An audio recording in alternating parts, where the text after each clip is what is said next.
So now this was really, one of your core questions was what is iron deficiency and iron deficiency anemia? So there's different ways that we can define iron deficiency, and there's two main mechanisms. One is where you just don't have a lot of iron, and I have a slide in a little bit about all the different reasons why you might not have enough iron on board.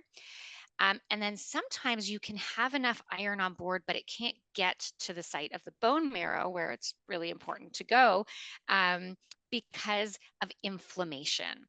So there's two major mechanisms that can drive iron deficiency, but they result in the same thing, which is less red blood cells being made. And the journey starts again. You eat food.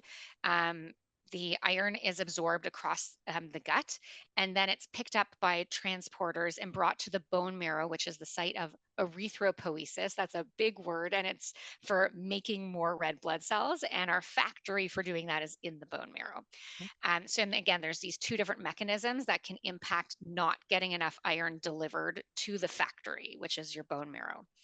When you have less iron, you can still be making what you need to make from a red blood cell perspective. So if you think of it like you work every month and you get a paycheck and you're able to pay the bills and kind of meet your needs. Um, at some point, maybe there's a leak and the roof isn't quite intact. So you start depleting your stores because you have to start, paying for some renovations and fixings in the house. But the house is still standing and you're still paying all your bills. So that's when your iron depletion is happening. But then when you start getting into iron deficiency, oh, you're not quite being able to pay off all the bills. You're starting to run a bit of a deficit.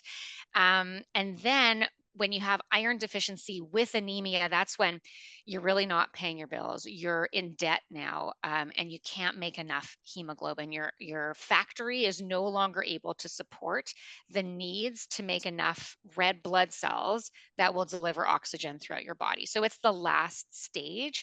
And I also always want to emphasize, and I said this earlier, iron deficiency and iron deficiency anemia are not a diagnosis. They are a consequence of some other thing. So you never stop at, oh, I have iron deficiency. No, it's, oh, you have iron deficiency. Why? Because you can't fix the iron deficiency without knowing the why part. And we're going to talk about that in a subsequent slide.